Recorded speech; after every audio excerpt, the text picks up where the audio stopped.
boa tarde, bem-vindos ao Futebol na Rede desta segunda-feira. Estou aqui com Gabriela Máxima do Jornal do Comércio e hoje temos duas convidadas, a psicóloga da Comissão de Arbitragem da Federação Pernambucana de Futebol, Bárbara Gaio, e a árbitra Roberta Asfora. Oi, boa tarde, gente. A gente está aqui com, na verdade, a grande apresentação de hoje é que a semana do Dia das Mulheres. Então, essa semana vai ser toda especial com programação feminina. Então, estou eu e Carol aqui e as nossas convidadas para falar sobre futebol feminino e falar também o que aconteceu na rodada do Campeonato Pernambucano de ontem.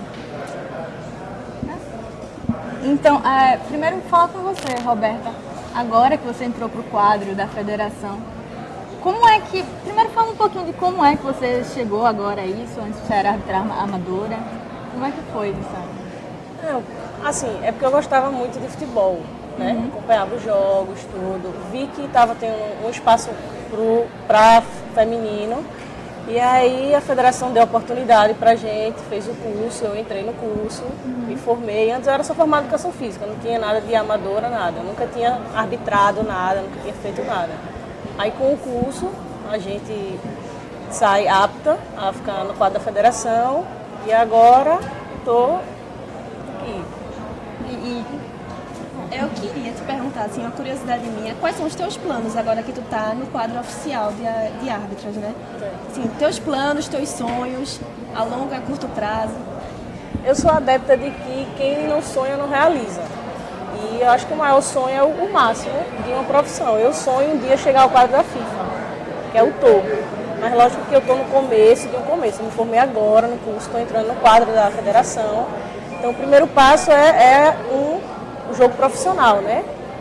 Das grandes equipes do estado, depois ser da CBF e assim chegar à FIFA. E, Bárbara, você como psicóloga da comissão, você trabalha tanto com os árbitros homens como com as mulheres, não é isso? Isso. Na realidade não tem uma distinção no quadro. Né? É o mesmo quadro para o feminino e para o masculino. E existe uma diferença no trabalho de um para o outro que você faz? A diferença na realidade são as individualidades. De certa forma, o quadro feminino ele tem uma demanda diferente por ter, por exemplo, uma das situações que realmente são trabalhadas é o teste físico para as mulheres, né? Porque o teste físico que a gente faz atualmente, né, que o Brasil todo trabalha, é o teste físico masculino, para poder trabalhar nas competições, tanto estaduais quanto a nível CBF. Então, essa é uma barreira muito grande para as mulheres, porque realmente é um teste bastante puxado fisicamente. E aí, muito do trabalho é voltado, querendo ou não, para o teste. Então, o teste ele é bem trabalhado, tanto no psicológico quanto no social. É outra curiosidade minha, assim, até que a gente, mulher, está inserida dentro de um esporte que é predominantemente masculino. Como é que vocês se colocam e como é que vocês observam, assim, a mulher dentro do esporte, do futebol? Eu percebo assim, independente do esporte em si, o respeito e o desrespeito, ele tem em todo canto no futebol. No campo, eu percebi, a gente tem um suporte muito grande da federação e de quem está internamente para que isso não ocorra. E no campo em si, dos jogadores, a gente até percebe um respeito, sim, lá dentro. E a gente impõe isso. O desrespeito mesmo vem mais de fora, porque, querendo ou não, a gente tem uma cultura muito machista e que eu até faço analogia, tanto no campo como fora, até a gente convive, infelizmente tem que conviver muito com isso.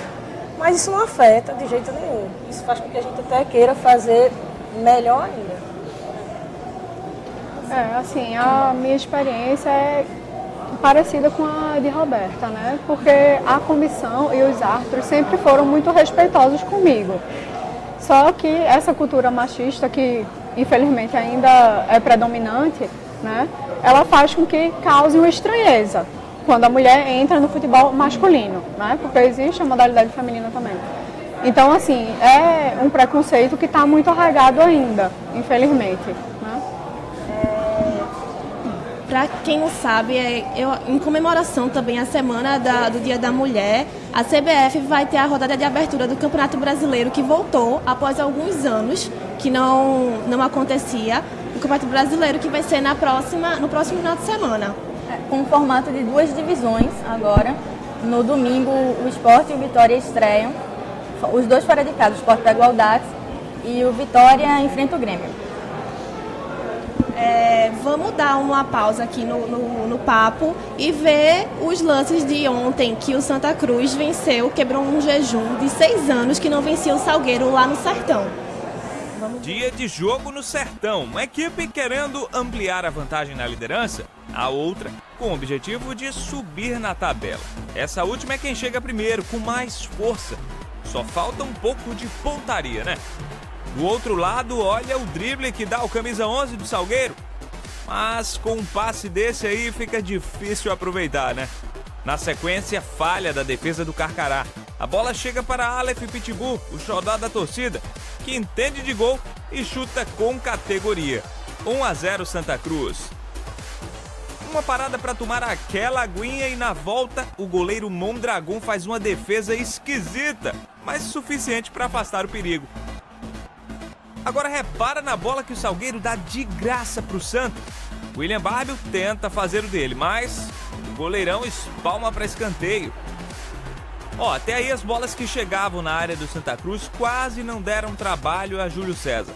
Só que ele não esperava por essa, hein? Que pancada venenosa essa bola. No segundo tempo, o Carcará aposta nas jogadas aéreas. Rapaz, e se não é o Júlio para salvar essa aí, viu? Sei não. Dá um replay aí, por favor, edição. Se garantiu o Júlio. As chances continuaram para os 2 lados. Só que terminou assim, ninguém aproveitou nada e ficou nisso mesmo. Santa Cruz, vitorioso, 1-0. Pode cumprimentar a turma aí, Vinícius Eutrópio. A equipe coral não vencia o Salgueiro no Sertão há 6 anos. Bote tempo, hein?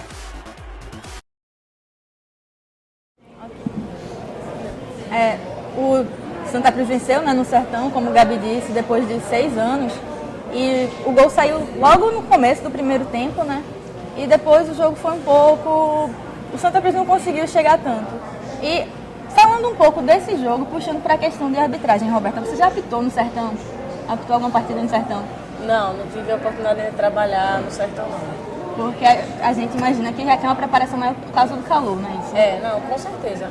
A preparação, a arbitragem não deixa de ser um tipo de atleta também. Toda a preparação que a gente tem, física, psicológica, social, tudo é como se fosse um atleta também. A gente tem que estar sempre preparado. Quando a gente vai para esse tipo de estado, que muda o clima, a gente tem que ter outra preparação também. E tem também a questão da pausa para a hidratação, né? Isso tem uma importância imensa quando você está com mais de 30 graus. Acho que ontem, a média deu uns 34, 35 por lá. Essas temperaturas exigem um tanto mais e essa pausa é importante também para o árbitro, né? Isso também. Essa pausa não é só tanto para os atletas, é tanto para os atletas como para a arbitragem também. Porque a gente sem estar hidratado, a gente não vai conseguir ter o raciocínio rápido que a gente tem que ter, estar em cima do lance e poder fazer uma arbitragem melhor. Você falou sobre a questão física, o preparo físico de um árbitro que é semelhante a de um atleta. Tu poderia falar pra gente assim, qual é a tua rotina de treino e para um árbitro se preparar para uma partida? Foi até interessante essa pergunta, porque a gente, como arbitragem, a gente tem que ter até uma segunda profissão.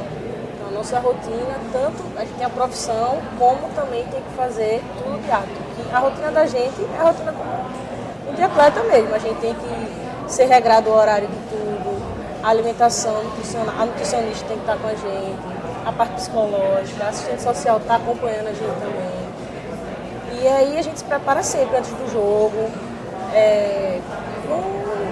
da melhor forma possível, dormindo bem, a nossa atividade física tem que ser regrada também, a gente se prepara, tudo, tem os testes físicos que a gente tem que estar preparado, igual atleta. As provas teóricas. As provas teóricas, tem que estar com a regra atualizada, tem que estar tudo atualizado. Ela falou um pouco dessa questão de preparação psicológica. Como é que você entra, Bárbara, nisso tudo? Na realidade, o trabalho ele é bem articulado, né? Então, eu não trabalho sozinha. Como ela falou, existe todo um aparato, né? Existe uma comissão técnica que formada por Salmo, Eric e Chico, acredito que vocês tenham conhecimento. Tem o psicossocial também, que a gente chama dessa forma porque tem eu como psicóloga e Neide como assistente social, Neide Zaidan. E a parte física, a gente já teve alguns preparadores físicos. E hoje a gente está controlando mais com a questão do teste. Então, todas essas áreas que a gente chama de pilares, eles estão interligados. Então, tudo afeta no rendimento do árbitro. A Roberta estava falando aí que é como se fosse um atleta. E é sim, um atleta de alto rendimento. Né? Não é qualquer tipo de preparação. Eles têm que se preparar, de fato, como atletas de alto rendimento.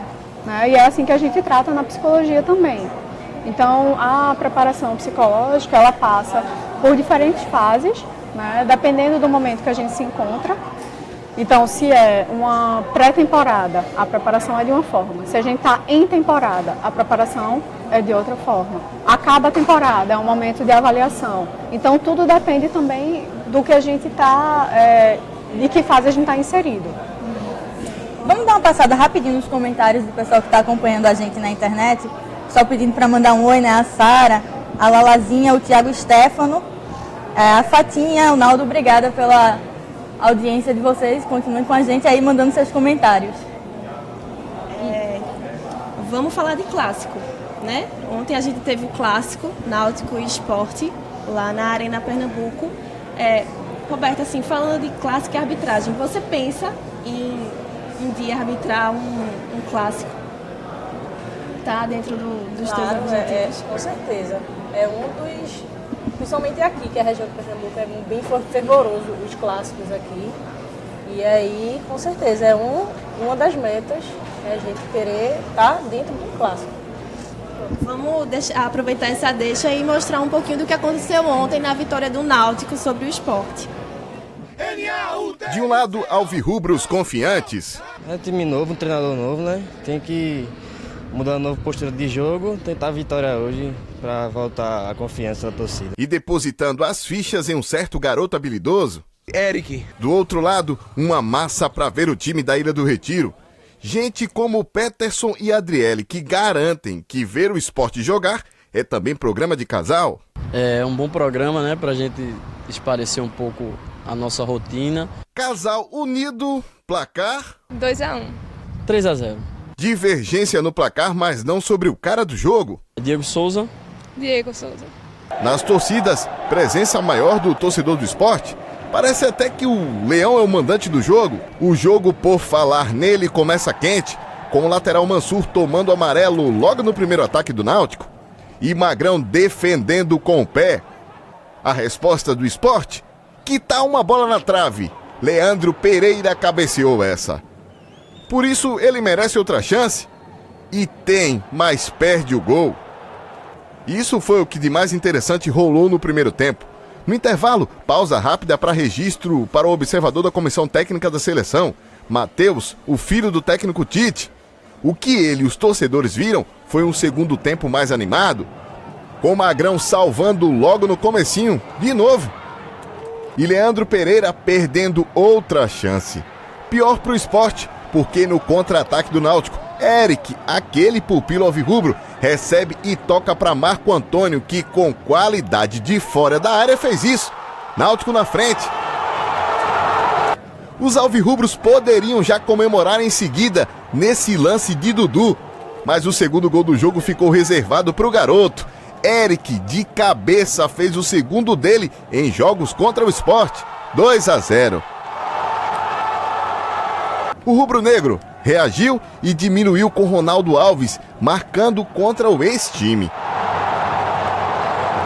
Depois disso, um show de tentativas. André, Jefferson Renan, Maílson, mas nada de gol. Um jogo de dois tempos distintos. No primeiro tempo, poucas chances e maior ofensividade do esporte. Na segunda etapa, um Náutico mais aplicado e contando com a mescla de experiência e juventude para sair com a primeira vitória em clássicos na temporada de 2017. Eu acho que o segundo tempo a gente conseguiu encaixar melhor, evoluir mais e foi merecedor da vitória. Manter trabalhando nessa formatação, se assim o Milton entender, né? Durante a semana E durante o tempo, né, que a gente vai ter para trabalhar, lógico que a gente quer ver evolução. A gente trabalha para ver evolução, não só tática, técnica, física, né? Eu acho que isso a gente está conseguindo fazer. Temos que assimilar essa derrota da melhor maneira. É lógico que nunca trabalhamos para perder, mas infelizmente a derrota faz parte do futebol. A gente tem que olhar para frente. Quarta-feira temos um jogo dentro da Copa do Brasil que é muito importante para o clube, para nós. E vamos com tudo para quarta-feira para voltar ao caminho dos bons resultados, né, que a gente vem tendo durante o ano.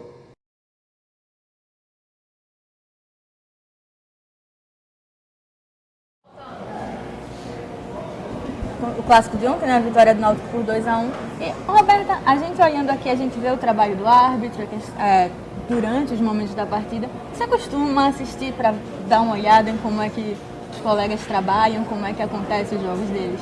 Sempre, sempre. A gente está sempre olhando, sempre comentando. Até porque uma de nossas avaliações também é ir a jogos, olhar os jogos, dar relatório. Tanto a gente deles como eles da gente também quando a gente trabalha. Então a gente está sempre assistindo, sempre olhando. É interessante que essa questão também faz parte da preparação, como o Roberto estava colocando, né? Então a comissão incentiva muito que os árbitros possam assistir aos jogos dos companheiros e também fazer uma avaliação no sentido até para ver o que é que ele precisa melhorar, o que é que já está legal, o que é que ainda pode ser feito, tecnicamente falando e em outros aspectos também. Mas uma passadinha bem rápida aqui nos comentários, o pessoal está mandando aqui o Célio Pedro, mandando um alô para a Cachoeirinha, né? A Maria de Socorro dando os parabéns às mulheres pela semana e que haja mais respeito por nós em todos os sentidos, importantíssimo, né?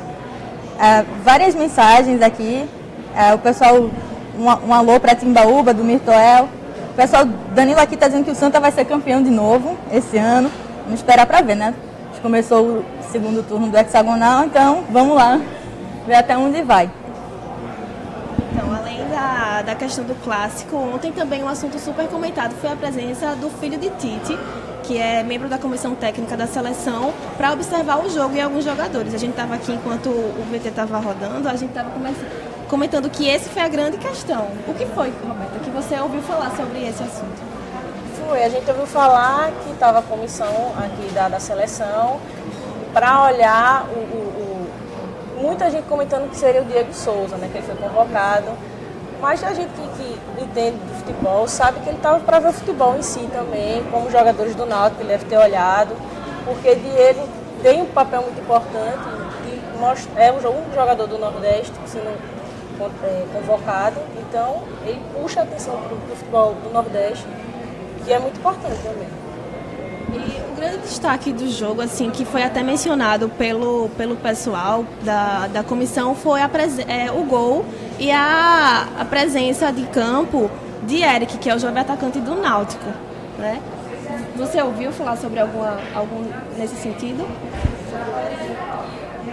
Ouvi falar também, é um jogador importante para o Náutico, foi importante o gol dele num clássico, todo jogador quer fazer, puxando para a arbitragem também, a gente também quer participar do clássico, ele fez um gol no clássico, então termina a repercussão sendo muito maior do que um simples gol em outro jogo, né?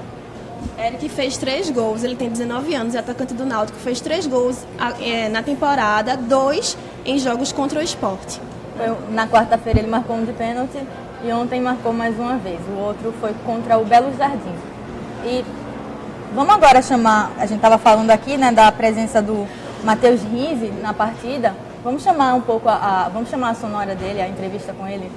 A gente vem aqui também para observar o Diego, mas para observar os jogadores do esporte, do Náutico com projeção de crescimento também. Richê está fazendo uma boa partida até machucar.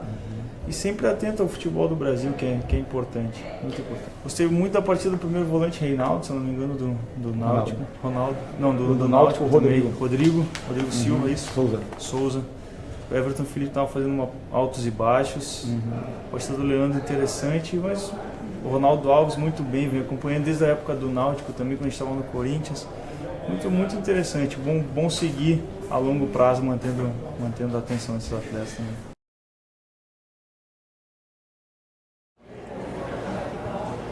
Pronto, tá aí o filho do Tite, né, comentando um pouco sobre o que houve. Vamos dar uma olhada aqui, ó, no blog do torcedor, tem matéria falando da presença dele, né, no estádio durante a partida de ontem e o que ele pôde observar lá nesse clássico dos clássicos, pela 6ª rodada do hexagonal do título do Campeonato Pernambucano. A gente já está aqui entrando para o final do programa, mas antes a gente queria falar do nosso trabalho aqui no sistema, né?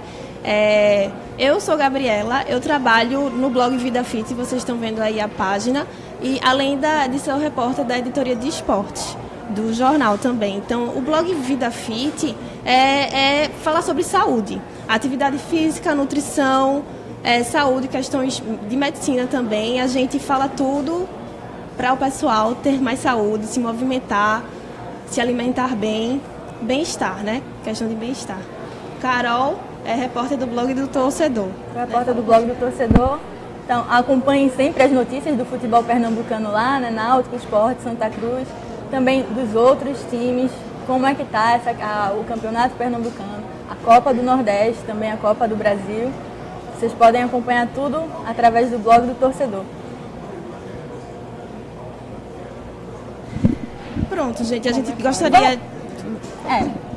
Vamos primeiro dar uma passadinha aqui nos comentários de novo, antes da gente encerrar. Agradecer a todo mundo que nos assistiu hoje. Um oi aqui da Ana Clécia, Amanda Vanucci. Todo mundo está assistindo a gente. Jefferson Rodrigues, Edvaldo Roberto, Everaldo Silva, Paulo Henrique. Muito obrigada pela audiência de vocês, por acompanhar esse futebol na rede um pouco diferente. A gente gostaria também de reforçar o agradecimento à nossa audiência. Fiquem ligados, porque é a semana inteira de programação e, óbvio, um agradecimento especial às nossas convidadas. Né? Roberta, muito obrigada e boa sorte nesse caminho que se abre na arbitragem para você. Espero que... Obrigada a vocês pelo convite, pela oportunidade, pela abertura, né, para falar sobre arbitragem feminina, futebol. Muito sucesso. Isso. Muito obrigada também, Bárbara, e que o trabalho siga reforçando que a arbitragem sempre tenha destaques positivos. Também agradeço muito a vocês pelo convite, pela federação, né, por ter concedido que a gente venha aqui dar entrevista. A comissão também, né, que está aqui representada por mim. Então, um abraço para eles, que são nossos companheiros de trabalho de todo dia. Né, e muito obrigada pela oportunidade de poder estar aqui com vocês. É isso, gente. Boa Obrigada, tarde. Boa tarde. Viva as mulheres.